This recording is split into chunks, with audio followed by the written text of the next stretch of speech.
Vayera. Parashat Vayera, very, very packed parasha with many different hadushim, of course. Our parasha begins of God visiting Abraham Abinu on the third day of his Brit Milah. The Torah is teaching us that God fulfills the mitzvah of Bikur Holim. God visits the sick.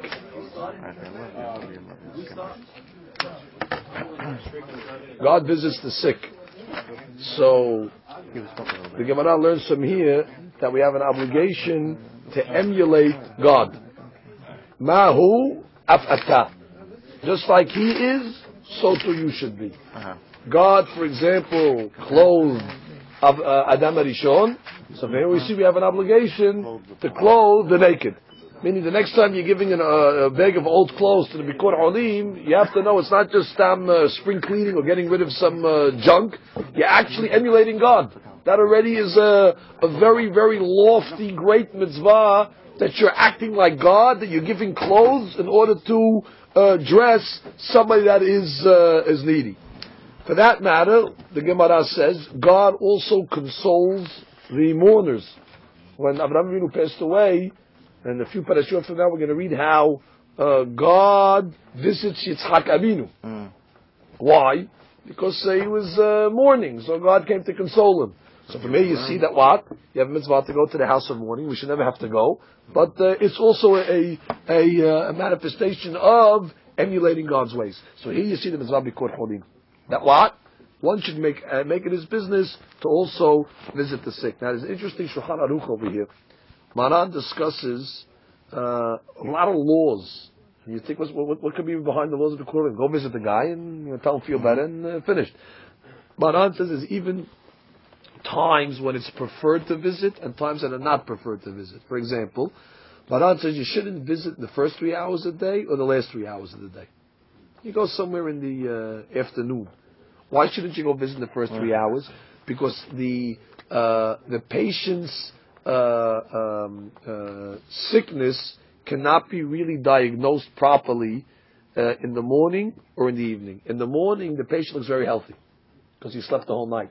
So he looks better than he really is. So when you walk in, you see the guy say, it's not so bad, I don't have to say Tehillim for him, he's okay. When you visit him at night, he looks worse than he really is because it's the end of the day. So therefore, when you walk in, you see the guy say, wow, I didn't realize he's that bad, it's hopeless. So then you won't pray. So if you want to get a good, accurate assessment of where the guy's holding in his sickness, Maran says to go after 3 hours and before the end, not in the last 3 hours. Aruch HaShulchan writes it's Eitzah Tovah Kamash Maran, meaning it's not halakha, it's Eitzah Tovah. I'm just giving you good advice. Now, there's certain things that must be done when you visit the sick person. Number one is to make sure that there's all his needs are being attended to, especially if he's in a hospital. That's medical attention, and you don't need. Sometimes the guy's in the hospital, so you can't get a nurse. So the mitzvah Bikur Olim is to make sure that he has water, he has the proper medicine. If a light bulb on top of his bed is not working, so that's the mitzvah. You go make sure to alleviate the things that he would not be able to do himself. But the Perisha says an interesting thing. He says one of the things you have to do in the mitzvah Bikur Olim is clean the sick man's room. Because part of health is to have mental clarity, you have to be in clean environment. A person is sick, lying in a bed, there's all mess all over the place. That does not speed the healing process. So the Perisha says you go in the room. A lot of times you go to the room of the sick guy, there's stuff all over, there's food wrap and stuff like that. So it's a mitzvah to clean up the place in order to make it a little more comfortable for the sick person as well. That being said, that's the Perisha. The Perisha brings that down. So Rav Pam in his Sefer writes that not always are we able to visit. Either, let's say, it's far away, or for example, Kohanim have restrictions that they can't go into hospitals that have morgues in them because of the problem of the metim. So it's not so possible. Rav Pam, for example, was a Kohen. So he writes there in his Sefer that don't underestimate a short letter that you write to a choleh. Even a 3-line, we're thinking about you, goes a long way. So he tells a story about himself. He says there was a guy in his, in the shul, whatever it was, that was sick, and the Papa was a Kohen, he couldn't go to the hospital, so he wrote him a letter. And it was a 3-line letter. Little did Rav Pam know that letter, the sick man would show it to every person that walked into the room subsequently. Look, the rabbi wrote me a letter, which means it gave him a chayut. And when the guy died, Rav Pam wasn't around, another rabbi eulogized him. And the theme of the eulogy was based on the 3 lines that Rav Pam wrote to the Chodeh. So he says, did I know it's going to reach that far? I'm writing him a 3-letter get well soon. Did I know that's going to be his escort to Olam Haba? That's the way they're going to eulogize him. So therefore, never underestimate, first of all, even a small mitzvah like that. We live in a society where we only glorify big things. The news is filled with, the newest discovery, man lands on the moon, guy has an open heart surgery, guy wins the Nobel Peace Prize, and all different types of great things. And you're not going to read in the New York Post that, some guy writes a 3-line letter to a patient in Maimonides Hospital. Details at 11. They're not going to read that. So what do you see over here? The Rabbi says to take the time out to write the letter. Chavavadya has a whole discussions as well as Rav Moshe in his tissue board. Can you fulfill the mitzvah Bikur Olim over the telephone? Chavavadya says you can't. Bikur Olim, you have to be there in person doing the mitzvah. But there is value to call the patient. You get chesed. You get chesed points. You get a different mitzvah. But I've said that, look how easy it is. Today every hospital room has a telephone next to it. What does a patient need a telephone for? A patient's sick. The God made it that a telephone will be there in order to allow us to call the choleh in order to cheer his spirits up. And actually that's what King Solomon writes in his Mishneh. He says that the spirit of a person will heal him. Which means the emotional stability of a person can actually bring a refuah. Today the psychologists, not that we need them to tell us this, King Solomon said it 28 generations ago, but the psychologists tell us that the mental health of a person, meaning his emotional state, can affect his healing. When a person's in the hospital, he feels neglected. He feels like everybody forgot about him. He feels, that's it, everybody's doing their own thing, and that's it. And all his accomplishments, he feels that he's, forsaken. When a guy comes to visit somebody, he's showing, you're still important. We're still thinking about it. So his emotional gets him out of that depressed state, and therefore he's able to start the healing process. So don't underestimate the value of a Bikur Olim visit. I mentioned to the ladies yesterday that we went last week to visit some Avelim. A 15-year-old boy had passed away. So we went to the house to, console the mourners. So when we were in the home, the father, may live and be well, because he was telling us the whole story of the ordeal of the 9 months of the demise of his son, but he was telling us how grateful he was for the chesed that was done to him in the hospital. He said he walked into the Sloan Kettering, which is that's the Gehinam on earth, that building. That's a place that everybody that's in that building has Bar Minan, the worst diseases. And when he got in there, he didn't have the right insurance. So the insurances, they take all these certain insurances. So now you have the kid's dying, and now they got to worry about insurance. Now we know how difficult it is to get in touch with insurance companies. For a $20 claim, they can put you on hold for 3 days, and then finally when you get somebody, they tell you, okay, we're closed. Why don't you call earlier? I was on hold for 3 days. When you want to call earlier? So it's very good. Now imagine now such a big thing. So there's a Chai Lifeline representative in the hospital, right? When they check in, don't worry about it. Give us all your insurance papers, give us all your stuff. We'll handle that. Just you go take care of it. Now, you know the chesed of that. So the guy's talking, I bless them, unbelievable. Then he goes and says, there's groups that work in the hospital, volunteers. One group is in charge of making lunch for all the Jewish people. They walk around with a cart, tuna fish sandwiches, egg salads. And this guy's saying, you don't know, without these people, I could not have made it. There's another guy, another lady came into the hospital from the community, she wanted a bridge table with her. She walks down with a bridge table and a chair. What are you doing? I'm setting up an office for you. Meaning, in front of the room, she set up a table with all the papers, the medical stuff, so they could network from the room to know exactly doctors and There's a lady, she has kids herself. She's a mother, she's a grandmother. Go help people. So the guy say, I bless them eternally. What am I trying to show you? That these small hasadim, to people, it impacts them tremendously. So then the guy, in the time of his grief, he let out a strong word of musab. He said, woe to these ladies, and men for that matter as well, that spend their whole day playing cards. They just get up in the morning, they get dressed, they go out to the club, they play cards till 5 o'clock, they come home, and he says, haram, they have such an opportunity to change people's lives by doing some volunteer work, by doing some, if God could humble himself to go visit Avraham Avinu. We're too proud. No, we don't do that. That's the old people. That's some captain in Bikur Holim had nothing better to do, a retired guy, instead of jumping off the roof. So I'll go visit some. So the point is, it's not just to fill time. This is something that's it's an obligation for every Jew. It's just what are they going to say about the guy after 120? He was a great card player. He knew how to. He was a great bluffer. What are they going to say? He had a good poker face. The point is, they should be involved really in doing chesed. And he says they're blessed because of this. I was jealous because this guy was so sincere of how much he was blessing these people. I really felt like this beracha is going to come through this guy. Like he was like really praying that the beracha should be. And that's what we learned from the beginning of the parasha. Do not estimate the value of a Bikur Holim visit. I've told you many times, there was one guy in the community, he never went on a Bikur Holim visit. People are scared to walk into hospitals in general. It's a miserable place. Even when you go into the maternity ward, you have to walk into a hospital. It's just, it's not the best place, obviously. It's been said a hospital is no place for sick people, which we understand that. It's the worst place for a sick person to be is in the hospital.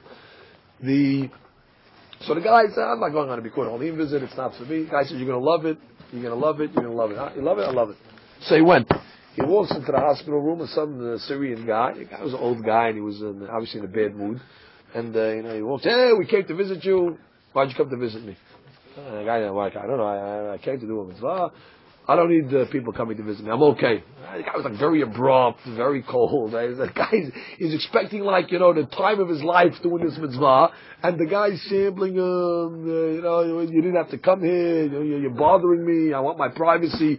So it was like a 30-second visit. The guy, whatever he was able to say, he said, he walked out, he tells his friend, I'm never doing this again. This was the worst thing. We killed the guy, Hazit. He was better off without us.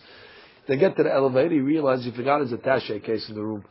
He said, I'm leaving it there. I don't care, leave it there. I'm not going back to this guy. Let him have my attaché case. What are you talking about? Just go get it. He says, I got to walk back into the guy again. So he walks, and as he's walking into the room to get his attaché case, he hears the patients on the telephone. He's calling one of his family members. He says, they didn't forget me. 2 guys just came from the Bikur Holim. They sat here. They talked to me. This guy was able to hear the true reaction. And the guy maybe has a little pride. He doesn't want to show that he needs any business and stuff like that. But Hashem made it that he forgot his attaché case in order that he could really go. He said, wow, I impacted the guy. He said, I didn't realize it. And that's as well, you have to know that. Some people, they say, visiting the sick, they come along and they try to sell it to the people. It's what it's doing for you. We don't believe that. We don't do hesed for selfish reasons. We're not doing hesed to get a high out of it. Hesed is not a drug. Hesed is not a glass of Blue Label. Hesed is a mitzvah that's supposed to be selfless. If you happen to get a good feeling, matovu mana'im. Good for you. But we don't depend. I'm not getting anything out of it. Who said you have to get anything out of hesed? That's ma'aseh sedom. The hesed has to be a selfless act. The Gemara says that Bikur Holim is one of the mitzvot that you enjoy the fruit in this world. Not every mitzvah do you get a cash out in this world, but there's certain mitzvot that you get paid for in this world. It's not a principal payment, mind. You would say dividend payment, but a dividend payment for a mitzvah is its value. So the Keren Orah on the Gemara Shabbat says, what is this dividend payment? How does it? Was it money? He says no. Bikur Holim brings insurance to the visitor. You won't get sick. It saves the visitor from needing to be visited as a midah keneged midah. Because you visited, you will not need to be visited because you'll enjoy good health. That's the perot. That's the fruit that we're talking about that one benefits in this world. And well, one should really, it's a good item. How much money? Think how much money we spend on insurances a year, to health and life and all that other stuff. Just and we're giving you an insurance policy. Just go make a couple of Bikurim visits a week. It's a good item, and like I said, it helps. It helps people. It helps people. Shabbat Shalom Aleichem. Now, the Torah tells us over here. All right, let's get into one halachic issue over here. There's a midrash that says when the angels came to visit Abraham, so they lost their rights at that time to receive the Torah. There was a thought to say that maybe the angels will be the receivers of the Torah, but because of what they did in Avraham Avinu's house, God said, you blew it. What happened? When the angels came along and said, the three angels, the Malachim came to God at the time of Matan Torah and said, we want the Torah. God said, no, the Torah says you can't eat milk and meat, and you ate milk and meat. Why do I eat milk and meat? When you went to Abraham Avinu's house, it says that what? He served them basar, and he served them butter. He served them milk. So therefore, the Malachim ate it. So therefore, you blew it. You already transgressed. So this story over here caused them to lose their rights. And so one of the rabbis gave it a remiz to that. If you look in the beginning, it says when the angels came to visit Abraham, it says like this.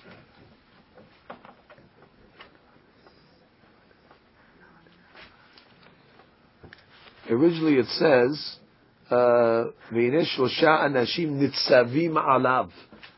Originally the angels were standing over him. After he fed them the milk and meat, what does it say? Ve'yiten lifnehem ve'hu omed alehem. Now Abraham was standing over them, which means once they ate the milk and meat, finished. Now Abraham Abinu, he brought the zechut for us to receive Torah, not them. So the only question is like this: how did Abraham Abinu serve them milk and meat? Which means, he knows the law. Abraham Abinu, he didn't want to serve his guests the bread, it says, because when Sarah was kneading the dough, she became a nida, and the bread became tameh. So therefore, he says, don't serve the bread; it's tameh. If I don't eat it, I'm not going to give it to my guests to eat. So the question is, then he gave. Never served the bread. She made the bread, but never served it. She got nida in the middle, which was part of the blessing. She didn't get a period in 90 years. She got pregnant, has got a baby. So she started to become first. So the berachah took place. The article says it. Okay, good. Okay, the article says what I'm saying. The truth of the matter is, maybe we can come every Friday, Jim, and just read the article together out loud. All right, so give us one. So now, I'll just come read off the numbers to you. Number 8, number 14, number 16. That's it. You read it at home. Bless them. I have to class 5 minutes. You don't read the article yourself. So now. Thank you. The subject is like this: how did Avraham Avinu serve them? So there's a fantastic. It's really a remarkable Shlach Kadosh over here. The Shlach Kadosh says like this.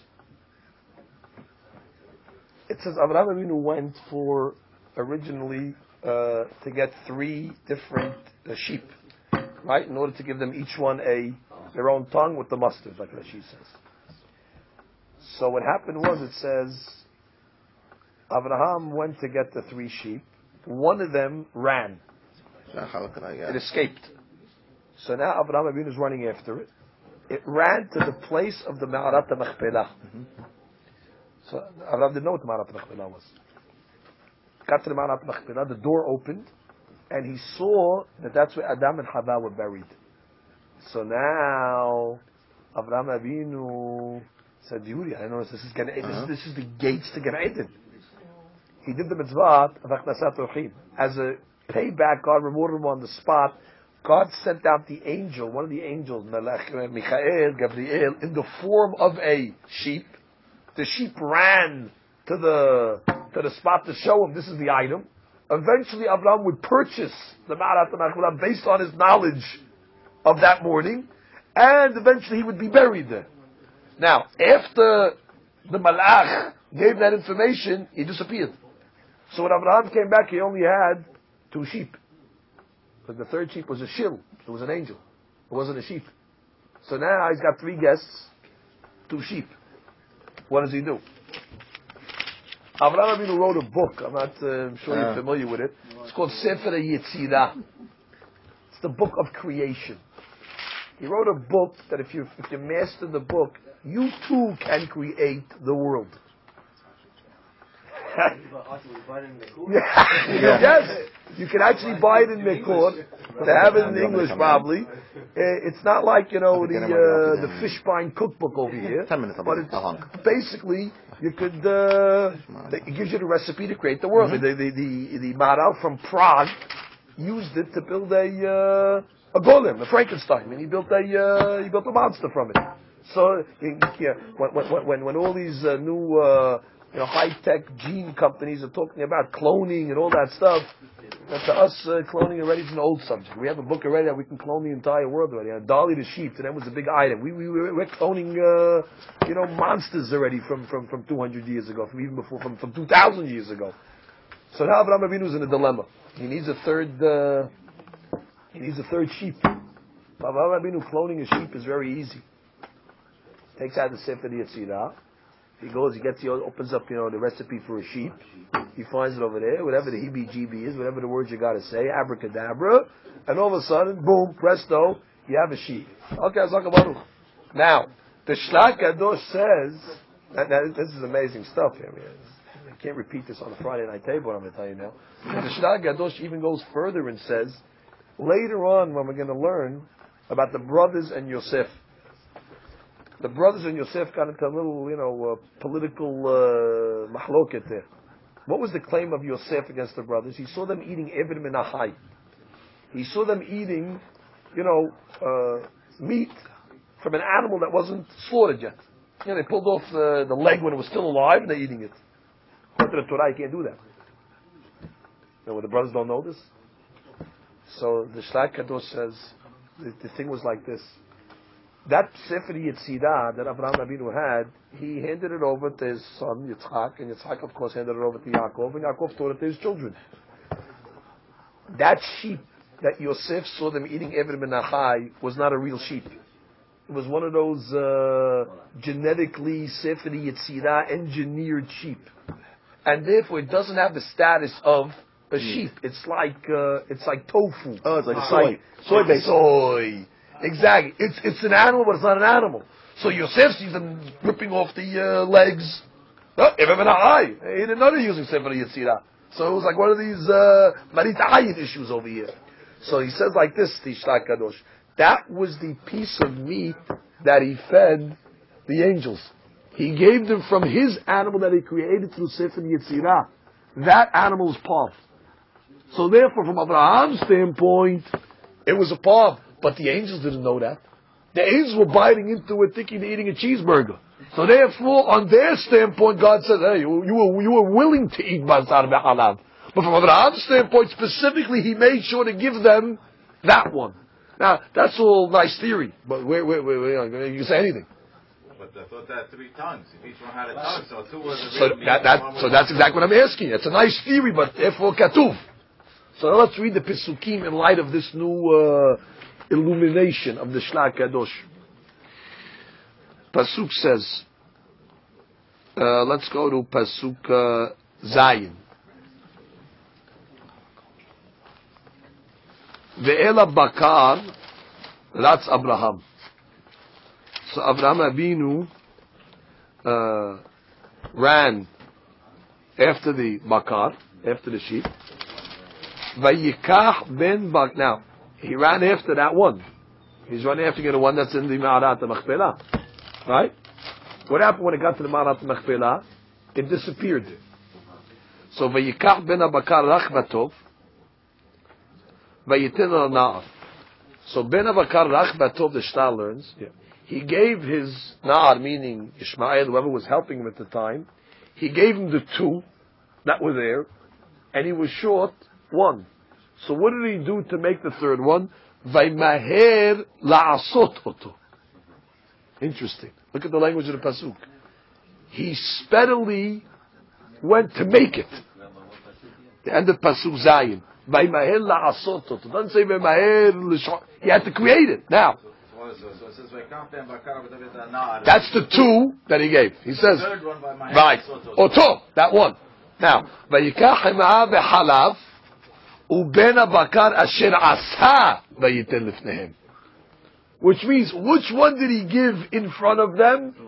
When the butter was on the table, he only gave the tofu version. He gave the sim, and it's meduyeket. Vayikam v'halav ben abakar asher asa, the one that he made. Vayitel lifnehem. V'uamedan tates vayochel. So therefore, from Abraham's standpoint, there was no issue, but from the Malachim standpoint, like I said, they didn't. That's another answer. That's another. He's a shomer. He was a shomer. Okay. Nice or no? Beautiful. Still, but it says that he made them 3 times, they ate 3 times. Yeah, after. And after he got the butter off the table, he brought the other. Exactly. This was the sweetbreads, Yanni. He brought him out the sweetbreads in the beginning. Exactly. Okay. Now we continue. We continue like this.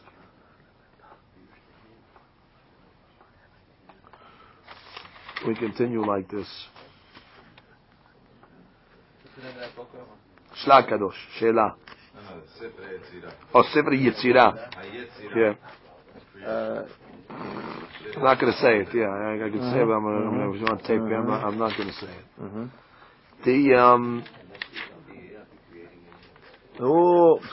I mean, you need some, extra salesmen for the season. It's cheap help there. I mean, let me tell you, you create. I mean, a lot of the salesmen probably that work already for you are from Sefer Yetzirah already. For some reason, I don't golems, know, you can really back there. I don't know if he was planning on creating a salesman. So, yeah, you have other options. No, that's why I didn't want to say it. That's why I said I'm going to hold myself back. I know. But in the Shlach Kadosh really says the other thing that Yosef suspected the brothers was with Arayot. He saw them doing things that were immorality. So the Shlach Kadosh says no. They created a. Create that. God created. So he created and lived that was with them. Why they do that? Either because they were on the road to keep them away from the Yisra Hara and all that stuff. So it's not Arayot. One of the things also Rabbi said that Esther, I believe, tell me correct, created that when she said when they went with Hashverosh, that instead also she created a model. So it wasn't up. So that's one opinion. That's one opinion says that. Correct. In any event, we continue the story. Well, that was before the rabbis came along, there was no Marit Ayin. Before in the olden days, and there was just Mutar and Asur. When the rabbis came along later on, they started to institute what are the people going to say. But that's in the times of the Gemara. Before that, it was what it was. Yeah, that's what this was. I don't want to get into the details of what happened there, but you can get into problems over there. Okay, we're in the story of Sodom now. Now I want to just make one hitush on Avraham Avinu. Avraham Avinu is pasuk. Well, it's right. Perek Yud Het, pasuk Chav Zayin. Avraham is petitioning God not to destroy Sodom. So in his original petition, he says, I desire to speak to God. Behold, I am nothing but dust and ash. That's a nice thing for Avraham to say, obviously. It shows his humility. But why now? Why does he have to predicate his entreatment of God not to destroy Sodom with the introduction that you should know first of all, Apar Va'efir? Why was that integral to him to mention that at this point in time? So I'll tell you what one of the Sefarim bring down. Amazing explanation. On the holiday of Sukkot, we bring a certain amount of animals in descending order. On the first day of the holiday, we bring 13 bulls. On the next day, 12, and then 11. For 7 days, we do that. Altogether, there's 70 bulls that are brought on the holiday of Sukkot. That's the total number. On the 8th day, it's a new holiday. It's called Shemini Aseret. The Torah says Parehad. you bring one. So that brings the subtotal to 71. So the Gemara says, what's the connection between these 71 bulls that you're bringing? So the Gemara says, the 70 bulls represent the 70 nations of the world. Because our tradition tells us there are 70 nations of the world.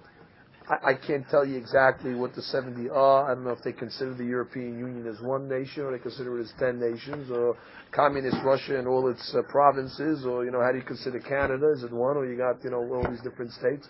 But the point is there's 70. And the Gemara says it's 35 Western and 35 Arab. So the Arabs consist of half the world. With that you can see, because these guys are all over the place. But the point is, the 70 parim represent the nations of the world, and on Shemini Aseret, the par echad represents Am Yisrael, which means we're one amongst 70.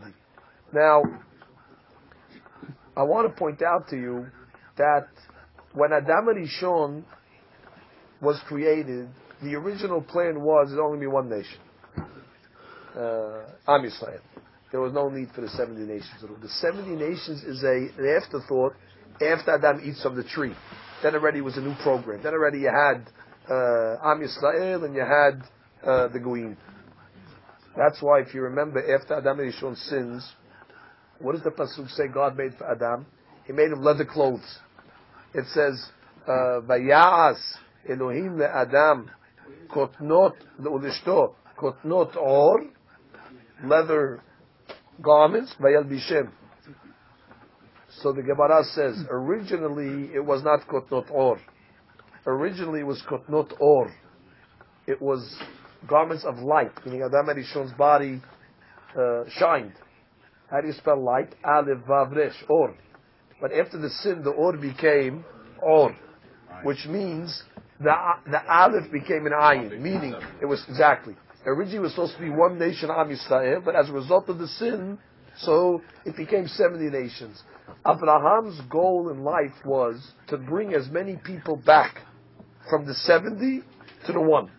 He was a missionary. What did he do all day long? He went out to the world, not his family. He went after the other people, to the 70 nations, and he was preaching, and he was... Now, for Abraham, Sodom is a perfect fertile ground for his business. He got all these non-religious people over here.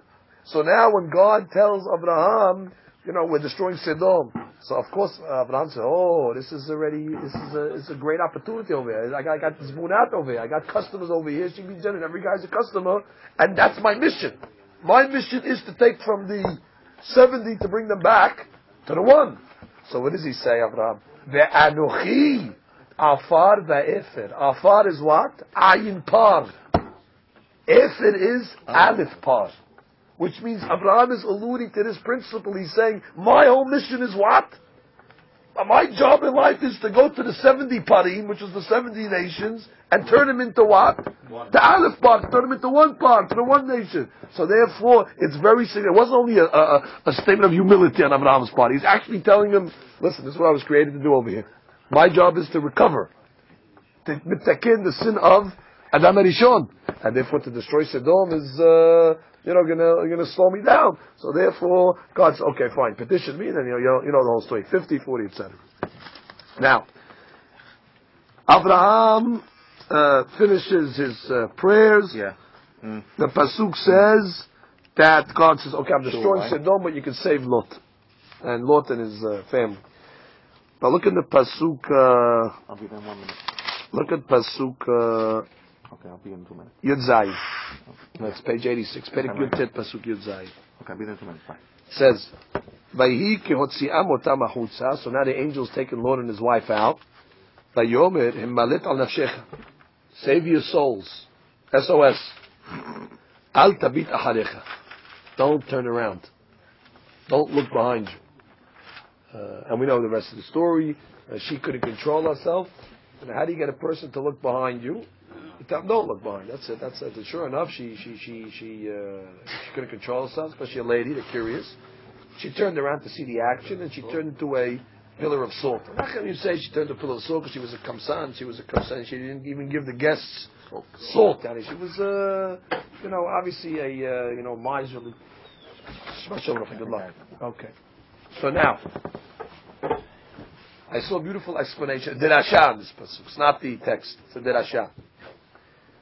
We all have the Yetzer Hara in us. The Yetzer Hara, his mission, his end game, his strategy is what? To cause Am Yisrael to sin. Now he has many tactics. The most famous tactic that we're all aware of is where he tries to entice us into making the sin look very pleasurable and very beneficial and very, very exciting. And therefore he draws us in with an infatuation of sin, and therefore we can't control ourselves, and then we succumb to the sin. It's been said many times in America. They say it's as ugly as sin, and we've explained that sin is not ugly at the time. Sin is actually the most beautiful thing. Ugly as sin means after you make the sin, and the next day the sin is very ugly. But at the time that you're committing the sin is the most beautiful thing in the entire world. So that's the Yetzer Hara. He makes you look at the bad as good. But then there's another type of more sophisticated Yetzer Hara, where you have some religious guy that he's not going to go, he's not going to break. The Satan can't fool him. No, go after it. You're going to love it. I'm not eating taref. Finish. I'm not doing this avon. The guy is resolute. How's the Satan going to get the guy? He says, all right, no problem. I got to throw him into a depression. How do I get the guy who's religious into a depression? I start to dress up like a rabbi. Yesterday, sometimes it appears as a rabbi, as a religious guy. And I'll start to tell him, you know what? What do you do with all those sins that you made? You weren't always religious. You were a regular guy. You remember you did it 18 years old, 19 years old, 20 years old. Now you're a big shot. You're wearing 6 pairs of tefillin. You're shaking in the Amidah like a lulav. You're giving tzedakah. You're going to the mikveh every Friday. Very nice. But who are you kidding? You might be sketching the grocer down the block, but God knows who you are. God knows what you were doing over there. You're born again. You're not anything special. And the Yetzer starts to work on the guy. Look at the sins you had. You think your service is valued in front of God? You think God, not a guy born in Ma'asharim, religious from birth, he's consistent, honest. So he starts to bog you down in your past. And when a guy, and everybody has a past, and everybody's supposed to be getting better, so their past is always going to be worse, hopefully, than what their present is. And therefore, once the Yetzer starts to put you in reverse mode, you start to say, the truth is, what am I? I'm not really too significant in the eyes of God. And then the rabbis tell us, yes, do you have to be concerned about your past? Sure. But once you make teshuvah, move on. You can't live in the past. You're not supposed to do. A guy fell in the mud. What do you tell the guy to do? Go take a shower. After he shower, he's clean now. Does he walk around saying, oh, I fell in the mud, I fell in the mud? You fell in the mud, you fell in the mud, you clean yourself, class now, move on. But if the guy's still talking about he fell in the mud, he can never go forward. And that's why if you look in Sefer Devarim, whenever the Torah talks about the mitzvah of teshuvah, it always says the word hayom. Because it's teaching you a very important principle about teshuvah. After you make teshuvah, hayom, you live in the present. Present, future. The past can only staunch your growth. And that's what the Torah is alluding to us in this pasuk over here. Vayomer, God says, Himmalet al nafshecha. Save your souls. You know how you save your souls? Al tabit aharecha. Don't look behind you. If you want to save your souls, don't get enticed to the Yetzer Hara that makes you look of your past. Today you make teshuvah, go forward, and it'll be a better day. But if you're too busy rehashing what you did and all the missteps that you took and all the fallings that you had, then already you'll never be able to have the courage and strength to go further. Furthermore, in Al Perashah, Torah tells us, I have a very, very important pasuk here. Pasuk says,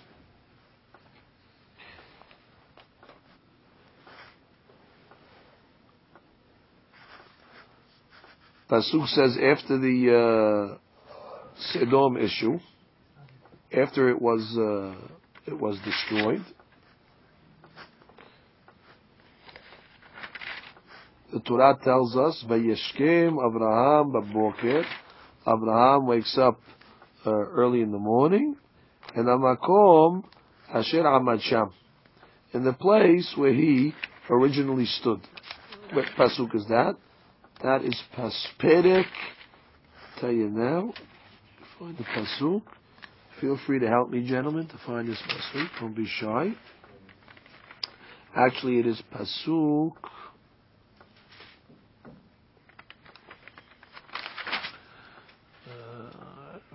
Who wasn't ready?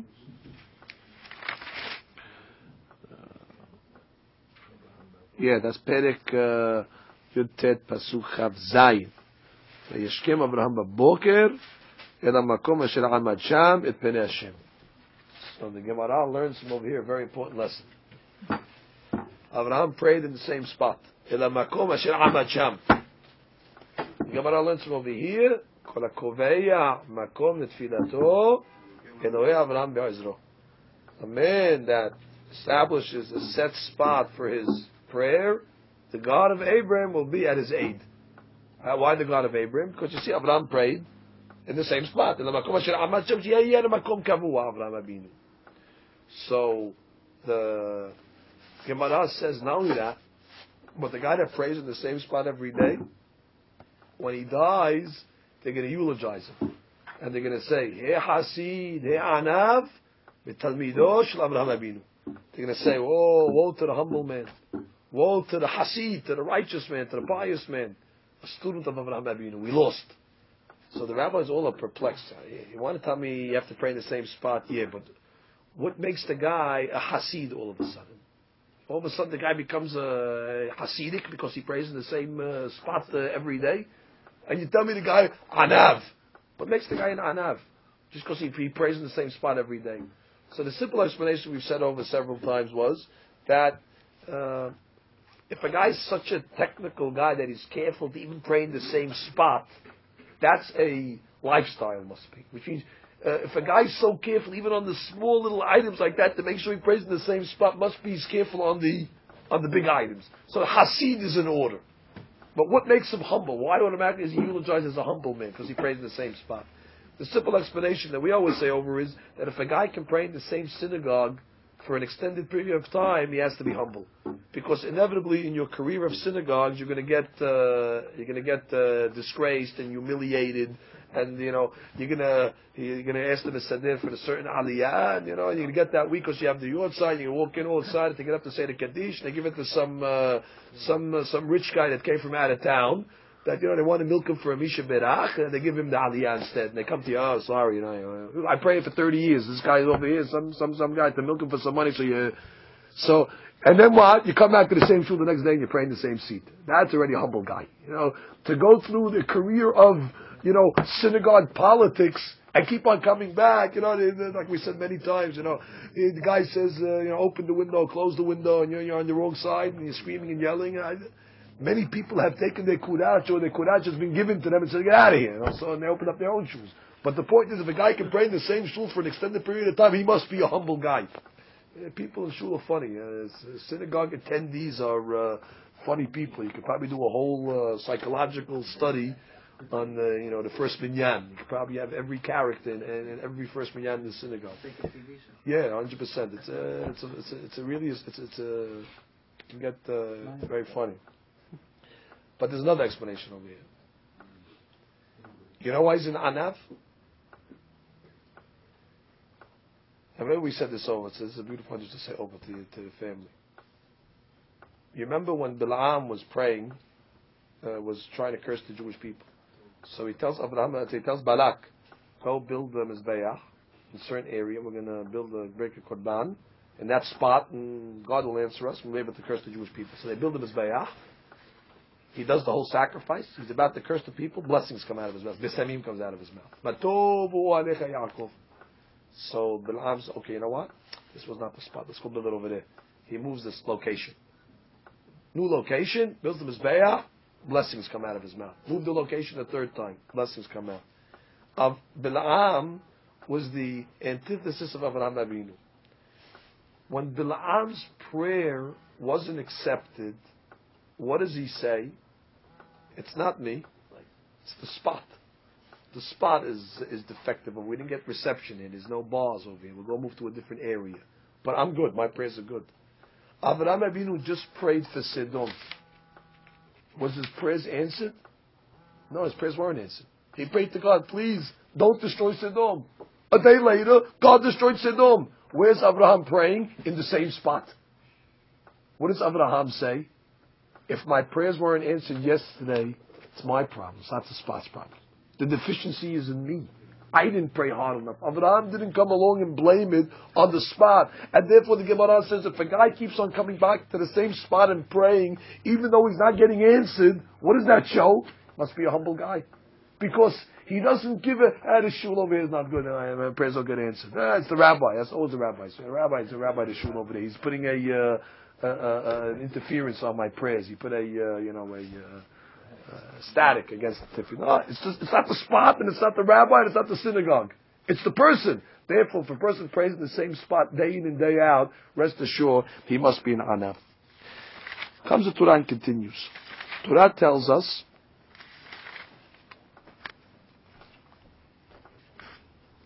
we have over here the story of the birth of Yitzhak Abinu. Abraham was 100 years old when he was born. I want to make one point over here that I think is significant. Vayigdal hayered vayigamal. Vayas Avraham mishte gadol b'yom higamel et Yitzhak.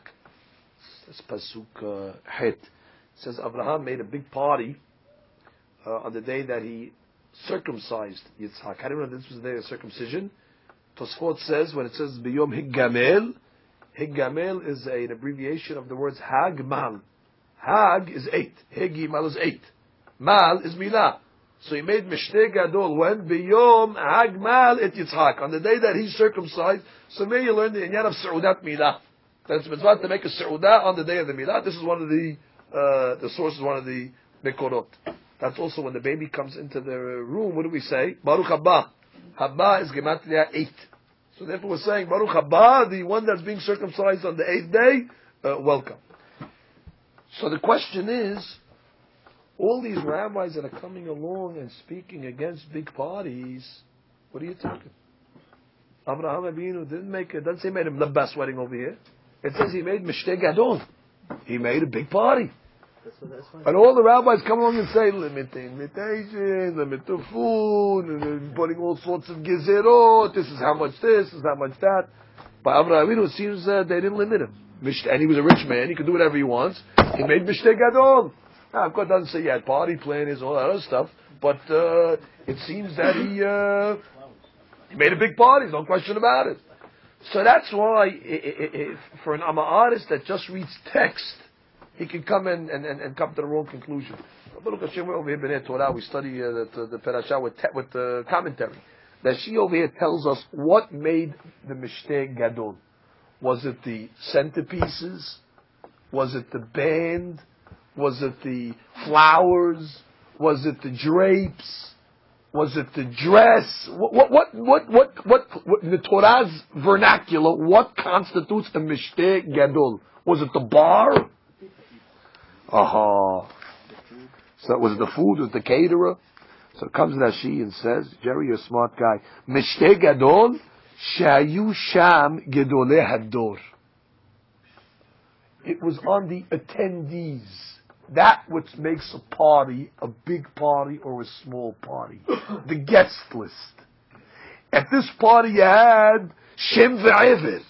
You had the great Hachamim of the time invited the Rashi Yeshivot. So we don't know what he served. Maybe it was a Mlabas Milah. Maybe it was they gave out Barton's chocolate to every person that came. But if you looked at the list, it was the who's who of important people.